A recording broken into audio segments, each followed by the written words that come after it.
Welcome, everyone. Thank you so much for coming out. I gotta say, it's a little bit of a surreal experience for me to be up here and talking in front of you.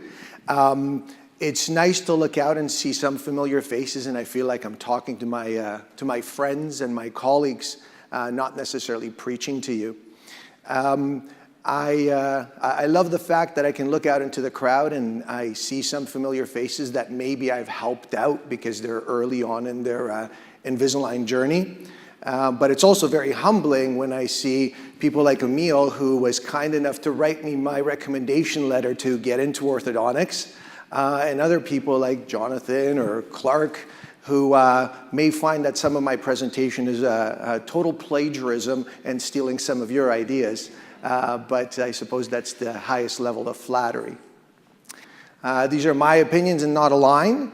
And just like there is 100 different ways of doing orthodontics with brackets, there's probably 100 different ways of doing orthodontics with aligners. And it's ever evolving and ever changing. But I've been asked to speak on the topic of how to sort of walk through your Clinchecks. Because it's still our most powerful tool that we use in aligner therapy. And it's very easy to become overwhelmed and intimidated, especially as your volume of aligners starts to increase in your practice. And the reason why it can be intimidating is because we don't necessarily have systems in place that review these things. You all already do things very systematically when it comes to utilizing your brackets. By the way, I see some of you taking photos. If you use your app, I've made notes for you, and they're actually very, very thorough, so you probably don't need to take any of these pictures or make any notes. Just kick back, relax, and let's chat. But with your bracket patients, you already have systems in place. You may not even think that you have systems in place, but you do. You know which arch wire are going to change at any specific interval. You know when you're going to start elastics or not start elastics. You know that you're seeing your patients every 6 weeks or 8 weeks or 12 weeks or whatever your protocol is. And you've built those into your praxis over time. As you get busier and start dedicating more of your chair time to aligner therapy, you're going to find that you need some systems as well. And there's a lot of good speakers that tell you how to integrate it and make it functional within your practice. My talk is really going to be more about how to integrate review of your Clinchecks in your practice so that doesn't become a really arduous process. And the big difference is that with aligners, we are being forced to be much more proactive about our treatment planning. We've gotten away with murder, really, treating patients with brackets because we're always reacting to whatever's happening. It's easy enough to sit there, you're really busy, you got a patient comes in, they want to get started today, sure, just put some brackets on, put in an 014, we'll figure it out. And we don't always do that. Obviously, we all try to have a treatment plan, but we can get away with that when we use brackets. Because if that curve of SPI is really not leveling the way you want it to, you can always add a utility arch. You can always add elastics. You can always add other modalities, your forces, springs, whatever you're going to do to react at your every 2-month interval to what your patient's going through. If you try to do that with aligners, you really can't. Or if you do try to do it, it becomes really inefficient because you don't want to be doing mid-course corrections all the time. It'll drive you crazy. So you have to start being proactive and really thinking about what it is that you're going to be prescribing for your patient so that hopefully things are tracking and going well and you're getting done what you need to get done.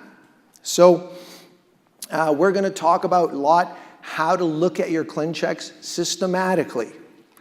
So it's repetitive every single time.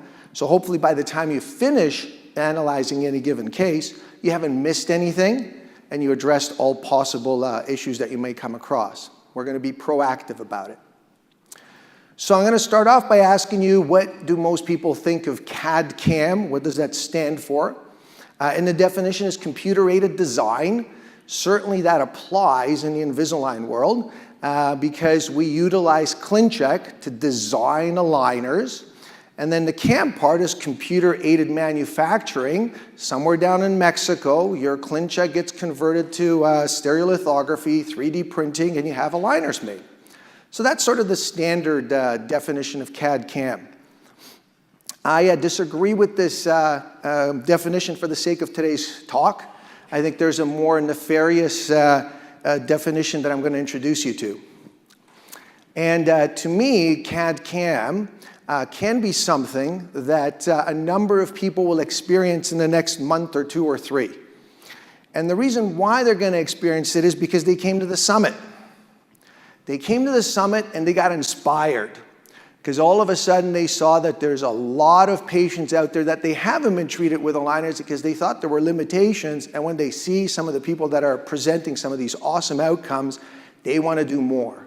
They realize that the future of orthodontics is plastic. They can no longer ignore the fact that they're only given 10% of their chair time to aligners, so they decide that they want to do more, and they're going to ramp up their Invisalign practice. They don't have any systems of how to do that, but they're going to do it. So, as your submission habits change, and when you log into your site to look at your Clinchecks, and right now maybe it looks like this. You have a few cases that when you open it up in the morning, before your patients get into the practice, you say, oh, okay, I got 6, I got to take a peek at a few, and I'll look at a couple at lunch and sort of make it happen and make it work. But now you're going to ramp up your practice, and all of a sudden every patient is a potential Invisalign patient, so you submit more and more and more. And a couple of months from now, you're going to log into your site Monday morning, and you're going to see something like this, and there is a scroll bar beside there, so it actually keeps going. And as you look at this, you're going to say to yourself, wow, how am I going to handle this? When am I going to squeeze this in? Because you got to have time to look at this stuff. And who here likes to work evenings and weekends? If you, sir, like to work evenings and weekends, I guarantee your spouse doesn't like you working evenings and weekends. So it doesn't work. So all of a sudden, this great enthusiasm that you had for, wow, I'm going to be an aligner provider, becomes overwhelming, because you got to cope with all these cases and you don't have the systems in place on how to do it. So your CAD-CAM, the first symptoms is CAD, which is Clincheck anxiety disorder. It's when you log in the morning, you see 20 Clinchecks you got to review, you have a full day of patients that you're seeing already, you have 0 time, and if lunchtime is the time you're going to do it, 20 minutes, it's not a lot that you can accomplish. So that's the first part of CAD-CAM. Now, as this list grows, because you're going to keep doing it, right? And then your refinements start to add up.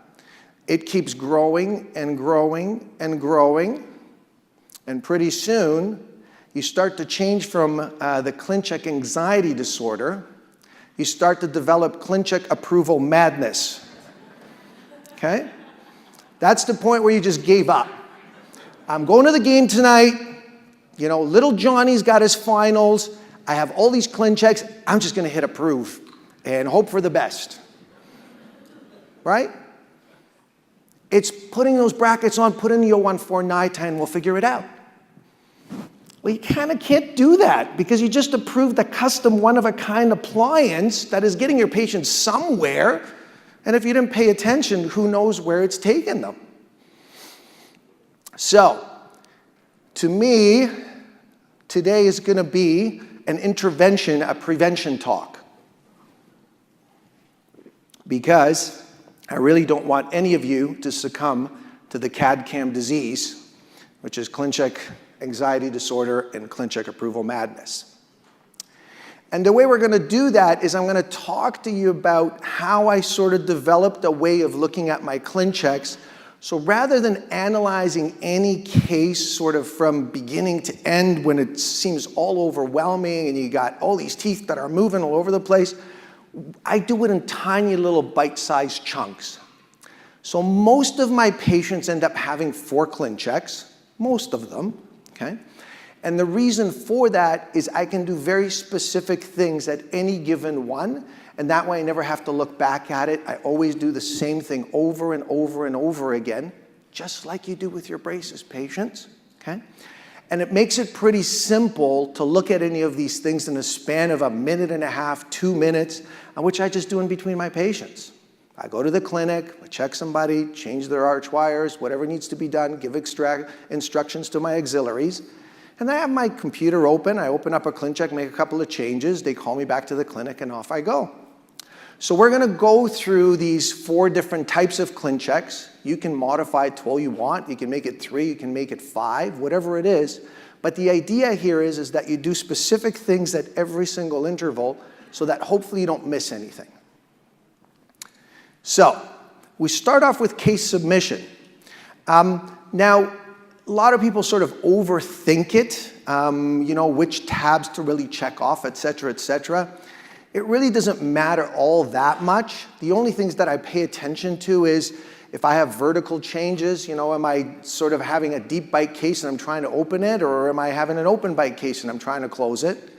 I take a look at my AP changes that I'm gonna have, because that'll determine whether I'm gonna need class 2 elastics or class 3 elastics. So it's very, very simple instructions, okay?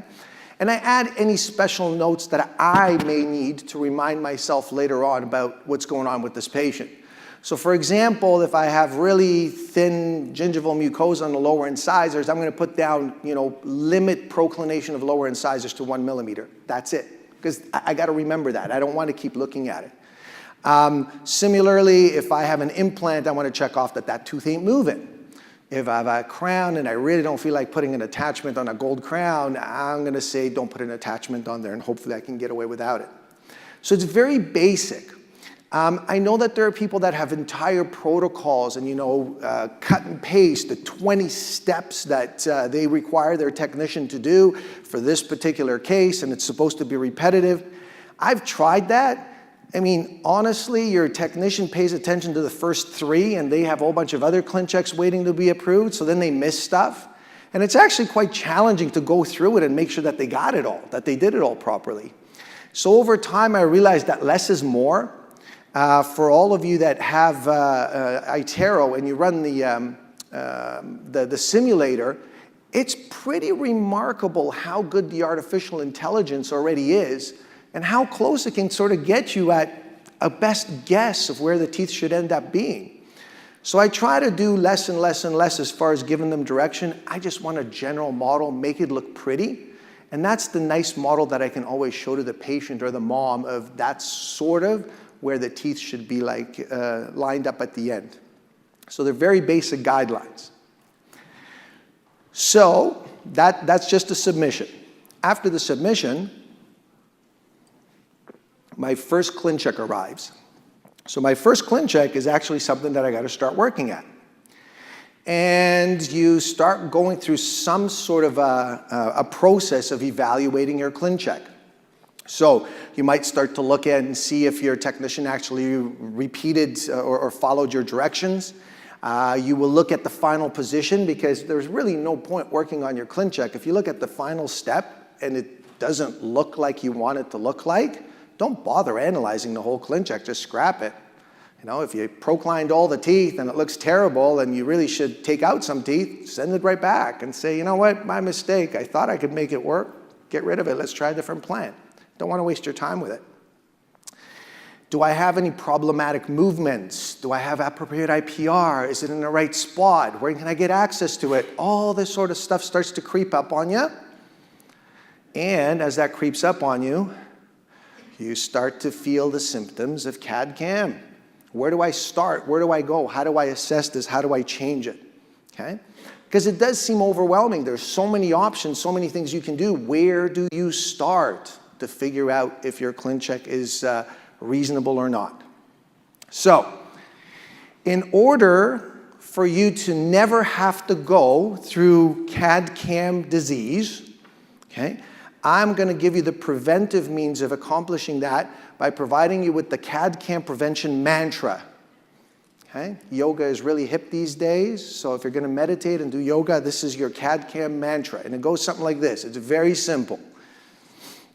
it says start with the vertical first, then AP, then transverse. Just lock that up in your mind, and next time, it's in your notes, next time you feel that all of a sudden gush of, oh my God, what do I do? You're going to step back, take a deep breath, and say to yourself, start with the vertical first, then AP, then transverse. And that'll walk you through what you need to analyze in your first Clincheck. So I'll try to give you some examples, and we're going to walk through it so you understand what I mean by this, okay? So I always start with the vertical dimension first, because unlike braces, aligners make an incredible change to the vertical dimension of our occlusion. If you gave your patient 2 vacuform Essex retainers that have absolutely no tooth movement built into them, but you told them, wear the upper and the lower one for the next year, come back and see me, would their occlusion not change? Of course they would, right? Because it's doing something. You're masticating on these things, you're chewing down, they're doing something. So we've gotten away for years paying very little attention to the vertical dimension using brackets. Actually, the only time we do pay attention to the vertical dimension with brackets is when you look at the Ceph and, oh my God, it's a hyperdivergent patient, what am I going to do? And that's 10% of the time. Most of the time, it's like, yeah, it's fine, it'll just level out. But with aligners, it's totally different. If you don't address the vertical dimension problem that you're encountering as your primary goal, I guarantee you're going to have all the side effects and problems and posterior open bites and everything else that you hear about. Those are the legends of Invisalign, right? And they shouldn't be there. And it shouldn't be there if you pay attention to the vertical first. So, to me, that means I need anchorage to deal with my vertical dimension, okay?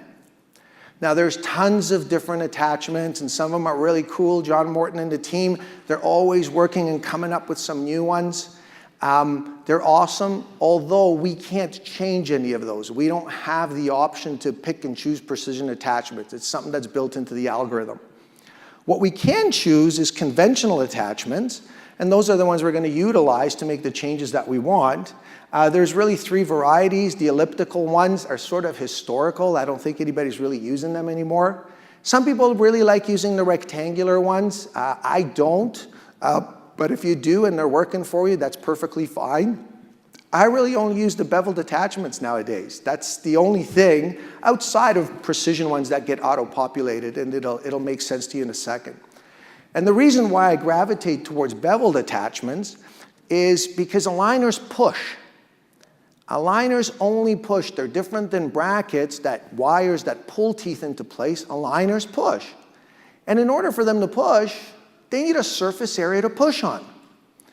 So if I need to have an attachment on a tooth, I want a big surface area that they can push on.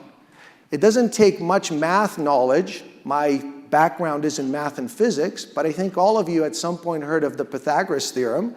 And you know that the hypotenuse of a right angle triangle is the largest side of a right angle triangle. So your bevel surface on your attachment is always going to be the largest surface area. So for me, for any tooth movement, if I have to change something, if I have to add it, it's pretty simple. My bevel is always opposite to the direction of the tooth movement. Okay? And it sort of simplifies it and takes the anxiety away. But more importantly, I sort of have a general guideline of how I set up my cases and set up the appropriate anchorage for them. And I'll walk you through these, because I pretty much always set up my open bites the same and set up my deep bites the same. And I look at my diastema closures the same. And very often I'll add things to the upper lateral incisors because they don't always behave the way we want them to. Hopefully, with some of the G7 innovations that were introduced now, maybe this will be a historical. Maybe it'll be like the elliptoid attachment. You know, one day I won't have to worry about it, but for now I still do. So what I would ask you to do when you look at your Clincheck is don't micromanage every single tooth. It'll drive you crazy to look at 28 teeth and try to second guess, is it going to work or is it not going to work? They did do it right. Did the technician move it too fast, too slow? It's just way too much work. But what you do have to focus on is the big picture, the differences, the changes between the two arches. The most important one being the vertical dimension change between the two arches. So let's start off with a common goal in mind. So for me, the anterior bite relation, in the end, I'm hoping that I can finish my patients sort of to that standard. A level curve of SPIE, an overbite that's going to be 1 to 2 millimeters, depending how you feel about anterior guidance and all that stuff, and minimal overjet, 0 to 1 millimeters, again, depending on how you feel about sort of pushing mandibles back or giving them freedom to move. I think these are pretty general guidelines that I think we can all reasonably agree with. So when it comes to taking care of somebody who has a deep overbite, most of the deep overbite patients that present to our clinic have a deep overbite because their occlusal plane has a curve in it. There's usually a very large curve of SPIE in the mandibular arch extending from the incisors all the way to the second molar. And in a maxillary arch, it tends to be more confined to the posterior, sort of starting from the cuspid and going all the way back to the second molar. So for any one of those patients, the way to resolve the vertical dimension problem that they have is really to change their occlusal plane from one that's curved currently to one that should be flat. Because if we have a flat occlusal plane, our overbite should be much shallower. But how do we do that with aligners? Well, for me, it's pretty simple. I have to set up appropriate anchorage in order to make this happen. So this is very repetitive. I pretty much do this to almost every deep bite case. I need anchorage. I need something for the aligners to latch onto to push my incisors down, the lower incisors down to level the curve of SPIE, okay? Now, if I happen to get auto-populated the G5 deep bite correction attachments, that's wonderful. I'll take them. They're very well designed to serve that purpose. But if for whatever reason I have a little bit of root angulation built into my lower bicuspids and all of a sudden all I have is root angulation attachments which really don't have much vertical grab to them, I'm going to scrap them because they just don't provide enough anchorage to level my curve of SPIE. I will disarticulate my patients. With G5, we got virtual bite ramps, which are so much better than the conventional ones. Now they're nice and bulky, 3 millimeters, can really get in the way. So if we have them, and we know they work, we've been using them for 100 years with brackets, might as well utilize them in your aligners. Most of our deep bite patients, not everyone, but most of them are sort of class 2-ish, class 1 or class 2-ish. So I will very often already build in elastic hooks or cutouts so they can, even if they're class 1, I still want them to wear elastics at nighttime because if they're wearing them at nighttime, then they're going to keep hitting those bite turbos. Might as well use them, might as well have some pressure on them. Otherwise, they just sleep with their mouth apart because that's what we do. So I incorporate those in there.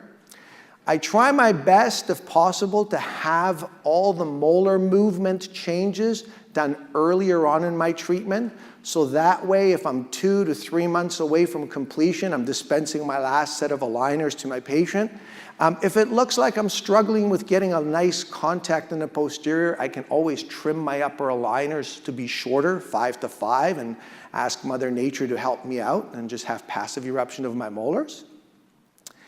And what seems to be very important, at least right now, in the current aligner environment, is you need to over-treat your Clinchecks for deep bite correction by about 2 millimeters.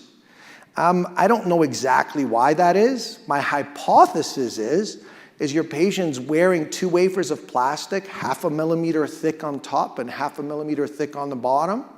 If they wear that for a year and their posterior vertical dimension at the second molar changes by that 1 millimeter, well, 1 millimeter of change in the posterior can be 2 to 3 millimeters of change in the anterior, so we got to make up for that. You got to sort of overdo it. So I will routinely, once I get my initial Clincheck and it looks pretty, I will routinely over-treat, do a little bit more to make sure that clinically it's actually works out to where the final Clincheck position is. because otherwise you always end up being about 2 millimeters deeper than what you see on the initial Clincheck. So my focus is on the big movements, the macro changes that are going to be within the arch. I'm not paying much detail or much attention right now to all the tiny little intricacies and final tooth positions of any individual tooth. Okay? So here's an example of somebody that's a deep overbite, and I'm going to use two examples today, and we're going to walk through them, and I'll show you how I sort of modify them. So would you agree that this guy's a little bit of a deep overbite? Right? And just for records, you know, he's kind of brachycephalic. I'm not cheating. You know, he does have a little bit of a skeletal component. And he wants aligners. I work close to a performing arts school, so I have a lot of kids that don't necessarily want braces, and I embrace that. It's awesome. So he wants aligners, and we're going to take care of his deep overbite. So here's my initial Clincheck, and I use the older version of Clincheck. Although I love the new one, I don't want to confuse you guys with all the neatness and colors and the changes in the new Clincheck.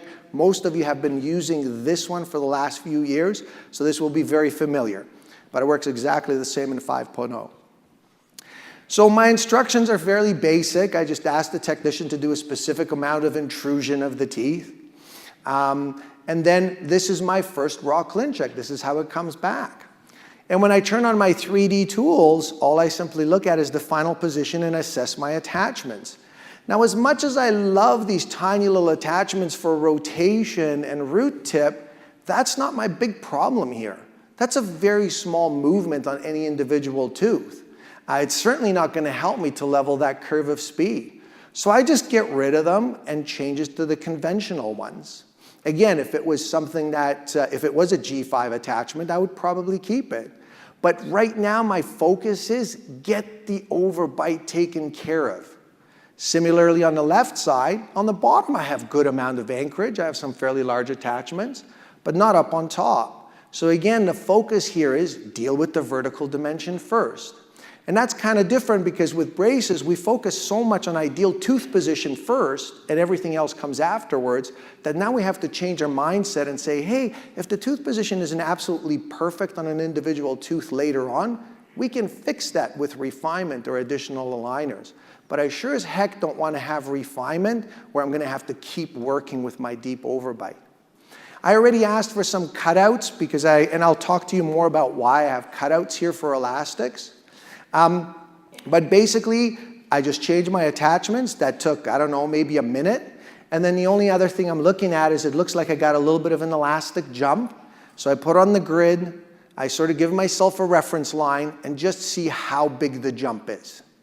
And this jump ends up being less than 2 millimeters. So I'll totally accept that it's perfectly fine. And I will talk to you about AP changes, why I think that that is perfectly fine. But that's it, okay? So my first Clincheck arrives, I take a peek at it, I need anchorage for deep bite control, I change what I need to change, boom, off it goes. It doesn't take that long. So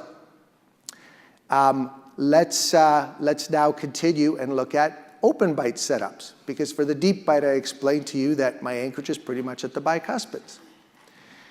So when it comes to correcting open bites, you probably all heard that aligners are amazing at closing down into your open bites. It really has made our life so much easier because the patients that we used to cringe that we had to take care of because they were so hyperdivergent that they all required orthodontic surgery, now all of a sudden we can manage them and manage them predictably.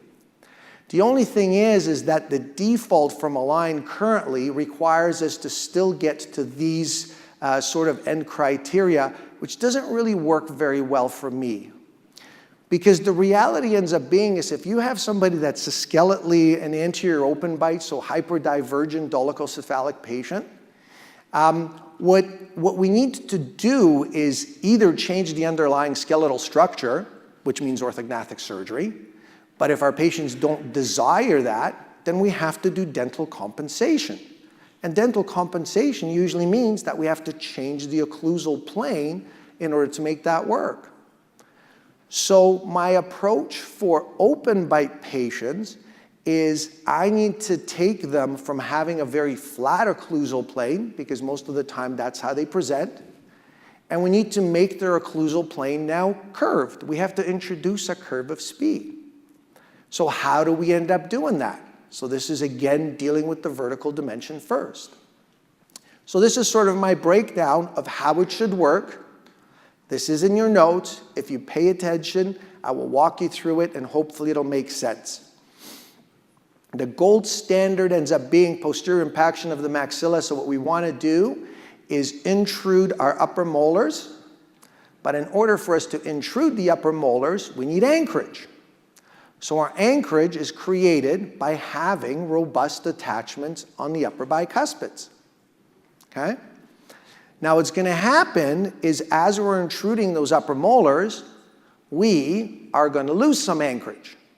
That is a normal phenomenon in orthodontics. Nothing has changed. It'll still happen. So if you're losing anchorage and your upper bicuspids will have a tendency to extrude a little bit, what we need to do is then intrude whatever's in the way on the bottom. Sometimes that's the bicuspid, sometimes it's the first molar and the second bicuspid, whatever it is, because it'll make a difference whether it's sort of class 2-ish, class 3-ish. But we need to move the lower teeth out of the way to accommodate that anchorage loss. How are we going to intrude those teeth? Well, we need to set up appropriate anchorage to do that. And that means having attachments behind the teeth that are being intruded and in front of the teeth that are being intruded. That's how we're going to create the curve of speed. You can allow for some extrusion of the lower incisors, and I'm talking about pure extrusion. So I think there's pretty good literature on the fact that extruding incisors is not a stable orthodontic tooth movement. We can get away with about 1 millimeter of pure extrusion in the lower incisors, but we pretty much can't get away with almost anything on the upper ones. It bounces back. So if you have relative extrusion built into your Clincheck, where you're retracting them and using that drawbridge effect, it works great. But if your technician is setting you up to have pure extrusion, I start to worry. It's not that the aligners are not going to get you there, but it's that typical case where they get there and 6 months into their retention, they're reopening. So I try not to do it. And then I do anticipate that I may need some help with elastics. So again, I'll set up whatever the vector is, class 2-ish, class 3-ish. I'll give myself an opportunity to add elastics if needed. Because again, I know I can open up every remaining packet of my aligners and punch the holes out later if I have to, but that's time consuming and I don't want to do that. And as a matter of fact, nowadays storage becomes a problem with aligners, so I just give all the aligners to my patients. So I don't want them coming back, bringing them in and punching holes. It becomes crazy.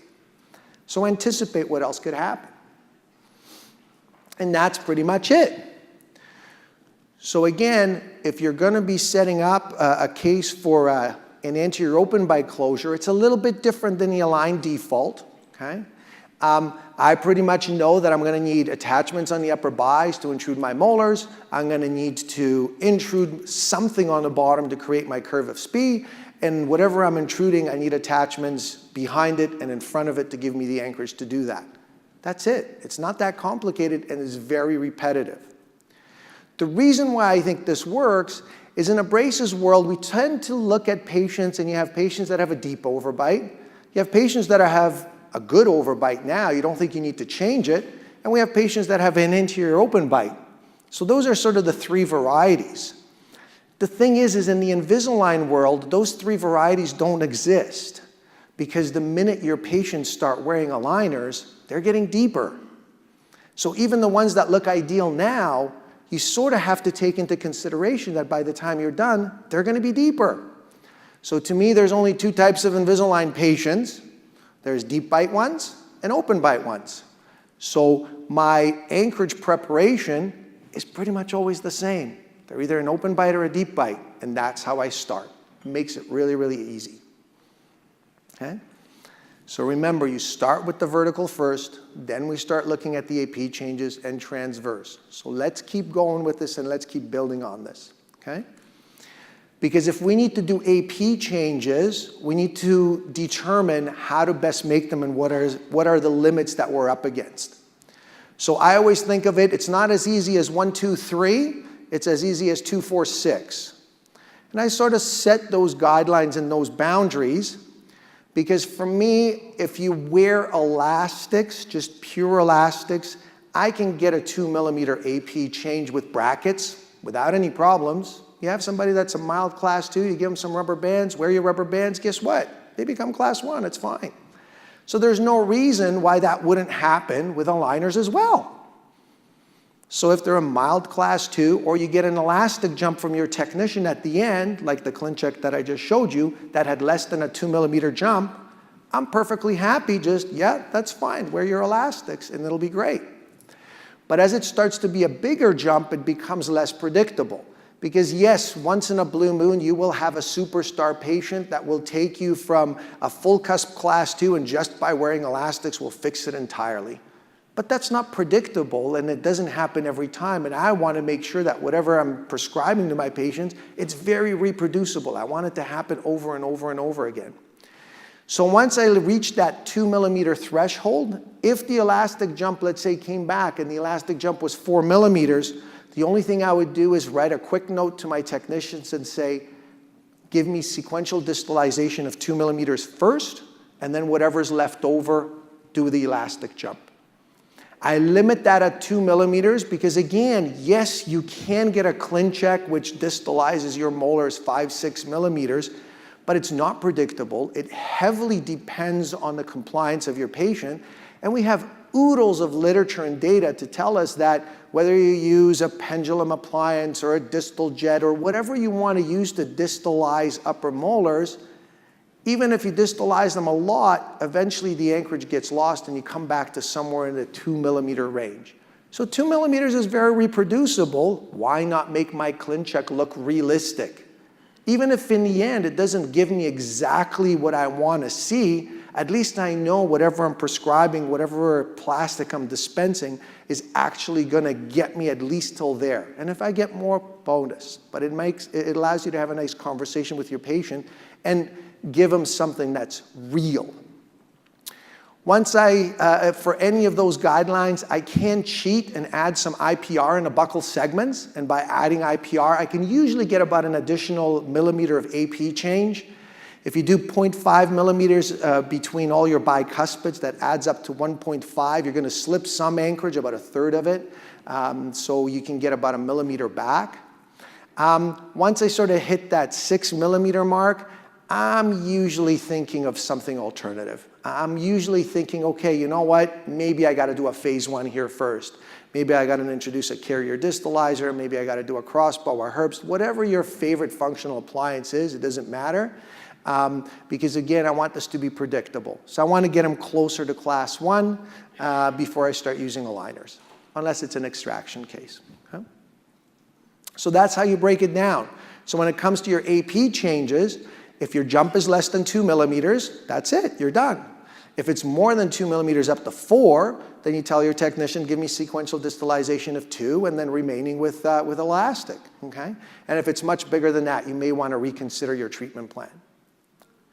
Now, the question comes up is, you know, I have all these options. I can do button cutouts or I can do all these hooks. And when do you use hooks? When do you use buttons? Again, it becomes sort of confusing. So let's sort of demystify it and try to make it as simple as possible. And this rule of thumb will work for you 90% of the time, okay? So first of all, I love putting on hooks because there's nothing to break. I don't want to stick something on a teeth where the kid's going to bite on something and break it off, and then that creates an emergency, which is an extra appointment at my office. With hooks, there is nothing to break. So if I can get away with hooks, I'd much rather have hooks than buttons, okay? There's a couple of rules, though, if you're going to have hooks. If you're going to use hooks, you definitely want to have an attachment on the same tooth that has the hook or one adjacent to it. Either one would work. So because a lot of the times I have attachments on my bicuspids example to level my curve of spee, I have no problems with putting a hook on the lower first molar. It'll work just fine. But I need something to sort of seat that aligner in place and don't let it slip off. So in the posterior, I'm going to say 95% of the time, nowadays, I try to use hooks. In the anterior, the rule is pretty simple as well. If your incisors are proclined, having hooks on the aligners actually tucks them in. It brings them back. Whether they're class 3 and proclined, which doesn't happen very often, it'll tuck them in, or typically class 2. So having hooks, if your teeth are proclined, works very, very well. However, if you have somebody like the first patient I showed you with the deep bite, where their upper incisors are actually retroclined, if you put a hook on that, what they end up doing is just pulling the aligners right off the teeth, because there's too much of a vertical component in the class 2 elastic and not enough retention in it. Okay? I've done it, I've tried it, it doesn't work. So if my incisors are upright or retroclined, they get cut out, and now I'm forced to bond something I gotta put on the button. But hopefully it's in the anterior, which is a lot less likely to break off than the ones in the posterior where they're eating. So that's about it. It's hooks if I can. If I can't, because the incisors are upright, they get cutouts for buttons. And I always have to make sure that if I have a hook, I have to have an attachment already on that tooth or one adjacent to it. If I have those, I don't have to second guess it. It sort of goes out, and now I'm done with my AP change. So, as you can see, analyzing our first Clincheck is starting to become very systematic and quite simple. We either ask ourselves, is this a deep bite patient or an open bite patient? Whatever your answer is, you set up your anchorage and just change your anchorage to represent that. And then you ask yourself, how big is the AP change? 2 millimeters, 4 millimeters, 6 millimeters. And based on that, you either maintain your elastic jump or add sequential distalization. And then finally, you just take a look at it and say, is this going to be okay with hooks, or do I need cutouts? Okay? So it starts to be very systematic, and you go through that sort of algorithm, thinking out loud to yourself, what do I do? And it's very easy to pick the right answer. Okay? Again, start with the vertical first, start considering AP, then transverse. So let's look at an example of an open bite setup. So this young lady has come in to see me. She's been trying to have orthodontic treatment now for 4 years, has seen 2 other orthodontists before me. And all she wants is straight teeth.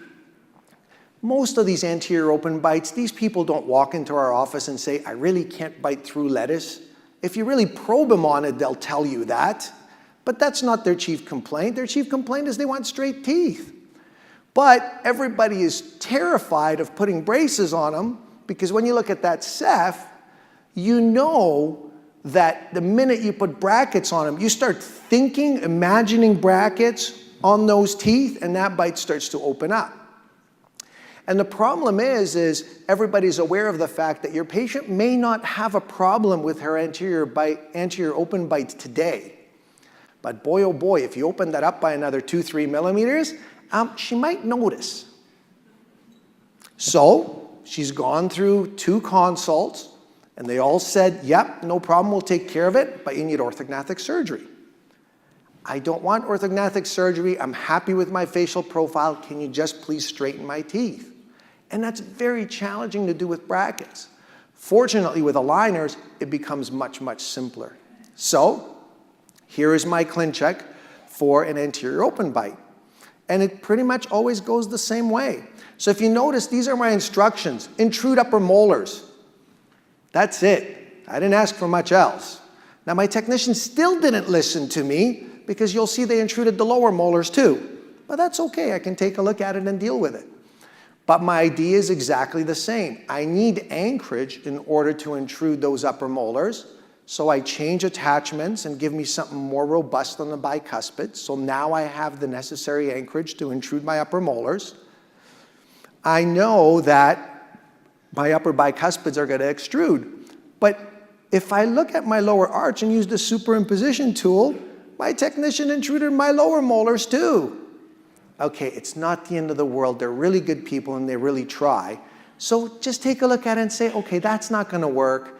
I know what I want to do. I need you to intrude the bicuspids instead, so I can get rid of all these other attachments. What I need is anchorage behind my bicuspids and in front of my bicuspids. So I set up the appropriate anchorage. You know, I want a lot of it because I want to create that curve of Spee, so I'm even going to add one to the lower incisors. And on the left side, it's exactly the same. I want to intrude my upper molars, so I need anchorage on the bicuspids to make that happen. I know I'm going to slip some of my anchorage, so I need to move my lower bicuspids out of the way. In order for me to move them out of the way, no, I don't want to intrude the lower molars. I want to create a curve of spie, so I'm going to need to place some attachments on my molars and on my cuspid and on my incisors, so that'll give me the necessary anchorage to give me a curve of spie. Okay? And it's repetitive. It's the same thing over and over again. Okay? So that starts to be my vertical setup for an open bite patient. Okay? Except, as you remember, my technician took it upon themselves to intrude the lower molars because that's the standard Invisalign protocol. Okay? So I have options. I can either use the 3D tools, put on superimposition, and just extrude them right back to their original vertical position. You can either do it on your own, right? It's very doable, and you already know where they started out, so it doesn't take much time. But honestly, once I have to start moving a lot of teeth around, heck, it's so much easier to just write a note to your technician and say, hey, you did a great job first time around, thanks so much, but I really don't want to intrude my lower molars. Just leave them where they are, intrude my lower bicuspids instead to create that curve of spie. And that's about it. Okay? It doesn't take much effort to go through that process and sort of find out where you are. Now, the last thing that I want to do is I want to take a look at my upper incisors because I told you relative extrusion is okay, but I don't want pure intrusion. So from the occlusal surface, I had no AP changes on my upper central incisors. But when you look at it now from the anterior position, boy, they extruded like 2 millimeters. So do I really want that much extrusion? That's pure extrusion of the upper incisors. That's probably not stable, and it has nothing to do with aligners or not. I just don't think that that's very stable. So how do we overcome that? I'm going to add some IPR, because if I add some IPR, then I can make the pure extrusion become relative extrusion. So that's how you start managing it. I could have alternately sent the note to my technician and say, don't change the vertical dimension of my upper incisors as well. But again, it's just fairly systematic. And since they gave me, 1.5 millimeters of extrusion of my upper incisors, I'm introducing about 1.5 millimeters of IPR so that I have the ability to sort of retract them. So I'm introducing relative extrusion now, equal extrusion and equal retraction in a 1-to-1 ratio, rather than pure extrusion, which doesn't work. And then I add some cutouts because I'm anticipating that I'm going to need some vertical control and some elastics. Again, because the incisors are quite upright, I don't want to do hooks here. I'm going to do buttons. I need to remove the attachment on that cuspid in order to have it. And that's okay because that attachment was really geared towards a little bit of rotation and extrusion. Well, guess what? My rubber band is going to extrude that tooth into the aligner anyway. So not having it there is really not going to impact it at all. And that's sort of my modification. That's it. I'm done with it. All right. So the thing that we do afterwards is, remember, start with the vertical first, then AP, then transverse. I take a look at the transverse dimension. It doesn't happen very often, but we do want to make sure that whatever we're getting done with our aligners transversely is, again, reproducible. So are all transverse problems the same? No. So if you have somebody that really needs to have the maxillary suture opened up because they have a maxillary skeletal constriction, don't anticipate that your aligners are going to do that. Put in a Hyrax and open them up. If you have a posterior crossbite that's of dental origin, then think of it the same way as you would with arch wires. Arch wires are very flimsy in a posterior. So if you don't think you could correct the crossbite just purely with arch wires, and you may consider having some cross-arch elastics to help you out, anticipate that your aligners are going to behave very similarly, if not the same. So if you need those cutouts, because you might use cross-arch elastics, put them in now, rather than punching holes through all your aligners for your patient. And in the anterior, it's the same thing. If you have an anterior crossbite and you think you're going to need a little bit of cross-arch elastics, just give yourself the opportunity to set it up for that. Okay? So it just allows me to sort of look at it and let me know, will I need anything extra to develop that arch? Will I need some cross-arch elastics? And if so, Plan for it. Add the cutouts now. If you never use them, great. But if you do need them, you already have them built into your Clincheck. Okay? So this just completed your first Clincheck modification. Remember, it arrived.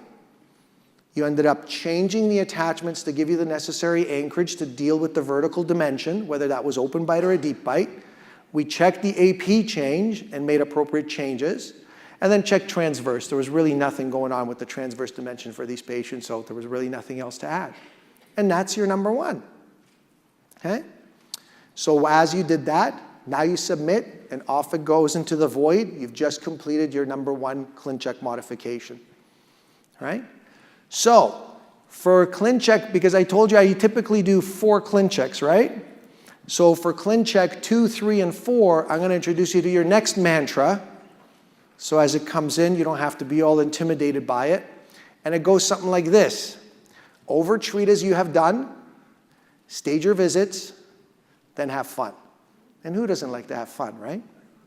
So let me walk you through it and tell you what this means so you understand it, and hopefully it'll resonate in your head, and when you come across these problems, you'll figure out how to do it. Let's start with over-treat as you have done. So what we want to do in our second Clincheck is really look at final tooth position and determine whether we need any over-treatment built into our aligner therapy. Now this sounds sort of mysterious, but the idea of over-treatment in orthodontics is not new. We've known this for a very, very long time. Bill Cotterman was kind enough to show me this once upon a time, and this is an article back from '86, which basically said, you know, for tough tooth movements, why don't we treat our patients to sort of 11/10ths, not 10 out of 10, but an 11/10, and that way the relapse is towards a 10 out of 10, not a 9 out of 10. So we know how to do that, and you actually, guys, you all know how to do this. So yes, there are some simple rules. For me, deep bite correction with aligners, I always over-treat by 2 millimeters because I need it. But for these other ones, the in-outs, the rotations, the tips, all that sort of stuff, yes, there is values that we talk about. Here they are if you want them. Those are sort of typical guidelines.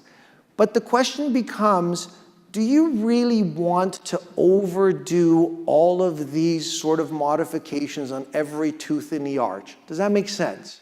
Because we certainly don't do it in braces, right? There are some things that we do, but not all of them. And the reality is you've already been doing this for years. Because if you ever had a case where you didn't place the bracket in the center of the clinical crown, but you chose to cheat and move it off center a little bit to make up for a tough root movement, or if you've ever taken an upper lateral incisor bracket and flipped it upside down so you can get more torque, you've already done that. You know and you can anticipate which teeth are going to be the challenging ones to move. So don't try to over-treat and overdo things for all 28 teeth.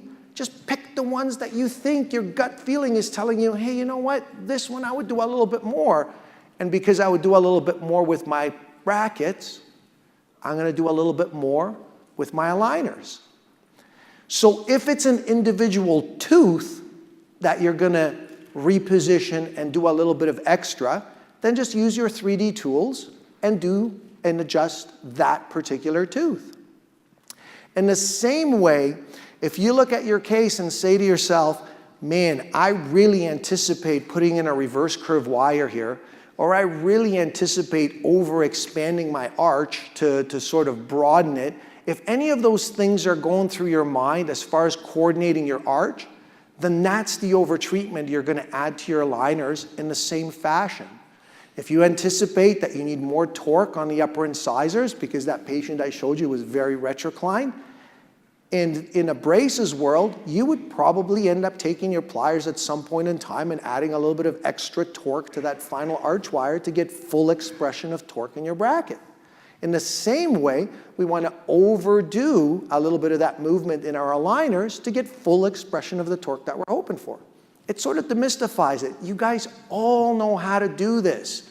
You just forget that you know how to do this, and you forget that you're already doing it because now all of a sudden it's aligners, it's not brackets and wires.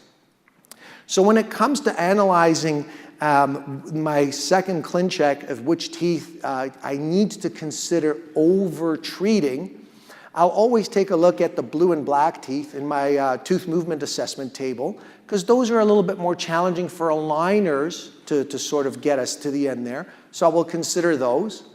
I often use what's called scrubbing, so I never look at the movie of Clincheck. I just grab the little arrow at the bottom and go back and forth through the entire Clincheck really, really fast, because what you'll end up seeing is all the teeth moving at once, and what your eye is going to catch is the 1 or 2 or 3 teeth that move a lot, and those are the ones you focus on and say to yourself, oh, should I do a little bit more here? All the other ones that sort of blend in, you just leave those alone. You don't have to micromanage 28 teeth. And it'll also give you an opportunity to sort of look at it and say, whoa, that, I'm trying to upright a lower second molar and I'm tipping it back 45 degrees. Maybe I'll want to consider or think about possibly adding an auxiliary there at some point in time. So your eyes will catch it. You'll see, you already know how to do this. So let's look at my 2 cases and we'll look at some over-treatment. So this is how my second Clincheck comes back. Nowadays we have the tooth movement assessment. We don't need to look at the treatment tab anymore. We get these little blue and black dots. But my blue and black dots are telling me that these teeth are all being extruded and I already have attachments on them. And they're big attachments, so I'm going to be perfectly fine with that movement. I don't have to do anything. But I have a pretty big overbite correction in the anterior, so I sure as heck I'm going to over-treat this by 2 millimeters. I want to do a little bit more. So you can either ask your technician to do it, or you can do it yourself, depending on how much time you have. If you press Control, you can actually select multiple teeth at once. And we're going to basically, instead of doing wire bending, we're going to do some plastic bending. We're going to have our grid and intrude the lower incisors by an additional 1 millimeter. So I think I did the cuspids at like half, and then the incisors we're going to do like another half. So I'm overdoing it in the lower arch by 1 millimeter.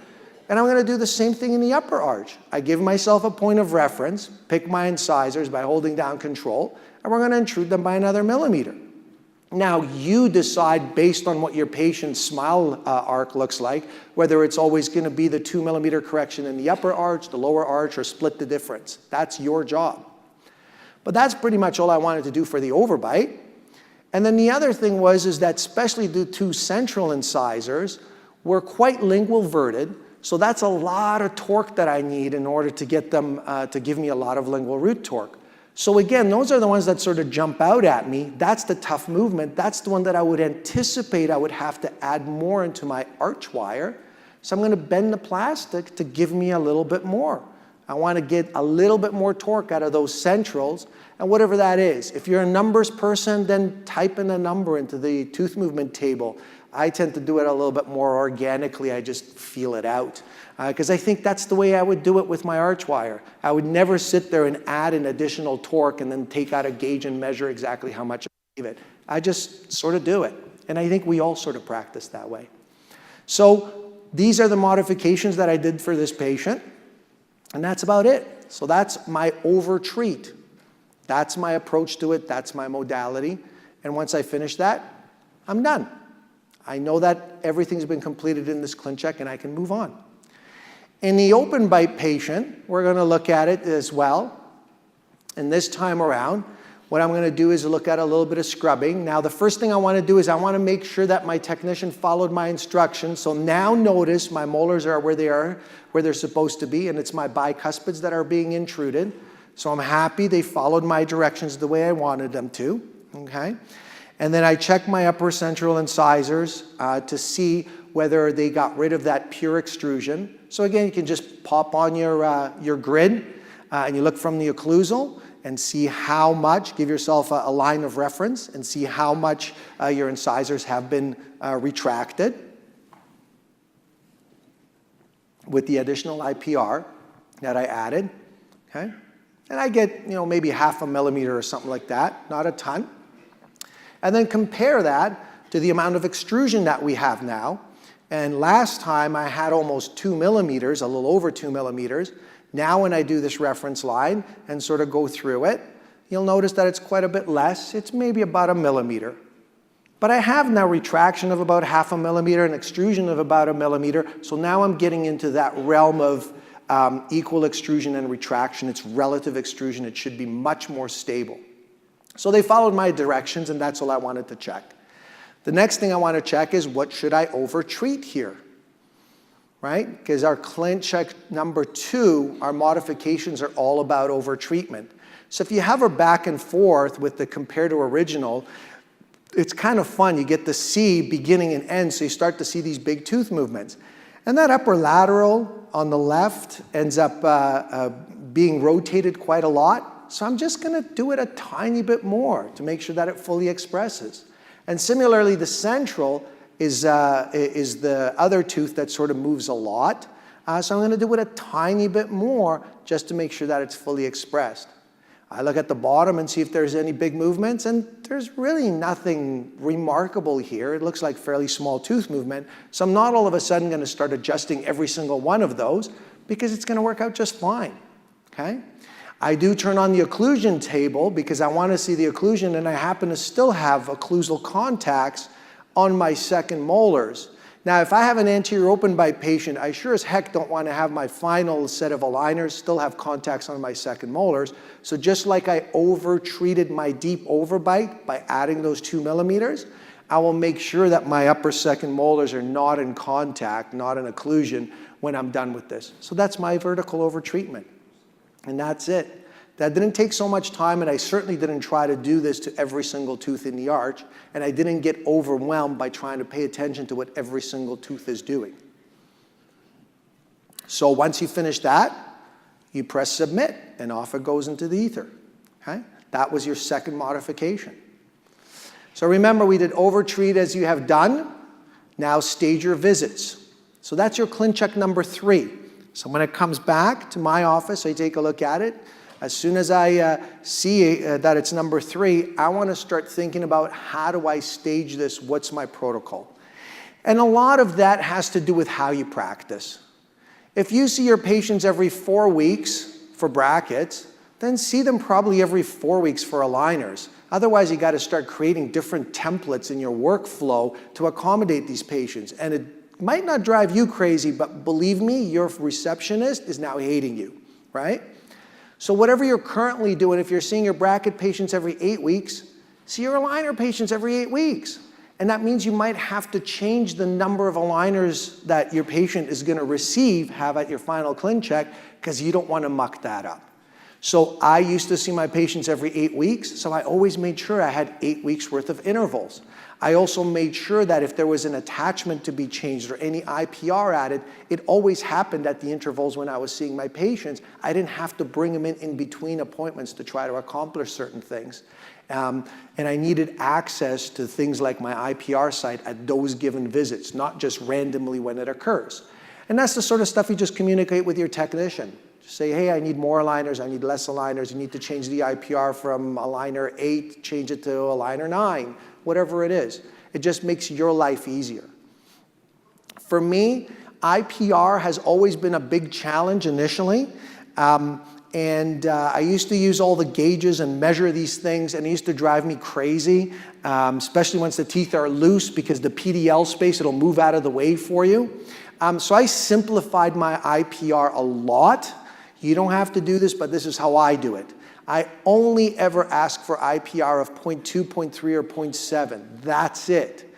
The reason why I do that is I found if I use a double-sided disc and go through a proximal contact, I just about always got 2.25 to 2.5, depending on how wobbly your disc is, right? Every single time. So why measure it? I just always ask for 0.3, and when I ask for 0.3, I know clinically I'm going to get about 2.25, but now I'm going to have a nice tight contact because I asked for 0.3. It's also really simple for my staff because they can open up the little IPR sheet that comes with your aligners, and they look at it and say, oh, today you're going to need a disc. And that's it. I also ask for 0.7, and that's usually in the buccal segments. And the reason for that is because I use this high-speed burr, which is from like an endodontic access burr. It's a little bit narrower than the one from Align. But what I found is every time I went through the buccal segment and opened up an IPR site, I always got about 0.5 to 0.55. Every single time. It just became repetitive. I'm like, why am I measuring this? So now I always ask for 0.7, and that ensures that at the end, I actually have a tight contact. I don't have to worry about it being loose. I also ask for 0.2, and in my practice, 0.2 means nothing gets done. I use 0.2 at extraction sites to make sure that I have nice tight contact. If you have patients that started out with lots of spacing and you're closing them, I'll put 0.2 at any of the open spaces to begin with, but anticipate that I'm never going to do that IPR. So if it's 0.2 on my sheet, my staff set up nothing because they know they're not going to do it. You don't have to do it that way. That's how I'm doing it because I no longer measure any IPR space. It used to drive me crazy. And if I do have to do IPR, if it's 0.3, I know I use a disc. If it's 0.7, I need a high speed. That's it, the end. Okay? So for my staging, for my Clincheck 3 modification, it's really, really easy to sort of figure out where I need the aligners and where I need the IPR. And then the final thing I'd look at is the number of aligners that I got reasonable for the treatment plan that I got? We're getting much better at sort of predictability, but there's still so much variation depending on who your technician had. And that's why I think sometimes it introduces some of this ambiguity about accelerated tooth movement as well. Because there's a few things that happen as you're developing your Clincheck. So let me sort of walk you through a typical example. If your initial Clincheck was 20 stages, 20 aligners, but after you added some extra modifications, a little bit of over-treatment, for whatever reason, now when your Clincheck comes back, it's 35 aligners. Did we really take that patient and change them from having 40 weeks of treatment, now all of a sudden they need 70 weeks of treatment? We're still trying to get them to the exact same spot as we originally wanted, so it makes no sense whatsoever. Similarly, sometimes with the anterior open bites, because they don't often have much crowding, right? Sometimes it's mild crowding, but they're open, and you get your Clincheck back, and it's 8 aligners. So you say to yourself, okay, I have an anterior open bite of 2 millimeters, and I just got 16 weeks worth of aligners. Actually, with the new updates, you got yourself 8 weeks worth of aligners. Can you really close that anterior open bite in 8 weeks? And if the answer is no, because you've been straightening teeth for years and you know how teeth move, don't accept it. In the first scenario that I told you about, what I would tell my technician is don't give me 35 aligners, give me 40, and I'm just going to switch them weekly because it was originally 40 weeks worth of treatment, right? And in a similar situation with the anterior open bite, I'm going to say, 8 aligners is nonsense. I'm going to have them wear one, a month at least to get that happen. Give me more. So that's how I adjust it. So here's my example of how to change a staging. Here's my deep bite case, and as soon as I see that it's Clincheck number 3, all I look at is, okay, I have 17 aligners on the bottom. That doesn't work for my clinic flow, and I have 34 aligners up on top. That doesn't work for me either. It doesn't fall into my 8-week interval. So I simply say, please reduce the velocity so that I have a total of 48 aligners up on top, because you can't make them go faster. You can't reduce the number of aligners. You can only ask for more. And 32 on the bottom. Now that's going to be your own preference. I don't care how you do it. But for me, it's much easier to increase the number of aligners and have them switch them weekly than trying to do something alternative or tell them change them every 10 days or whatever it is. Just it's confusing. I want to do the same thing for every single one of my patients. So my third Clincheck modification is this. That's it. There's nothing else to do. Just change your staging. For me, I dispense aligners every 8 weeks. That's when I see my patients. So 48 and 32 works perfectly fine for me. Okay? And that's it. Similarly, for my open bite patient, as soon as I know that it's Clincheck number 3, I look at it, and 10 doesn't work for me in the lower arch because I see them every 8 weeks.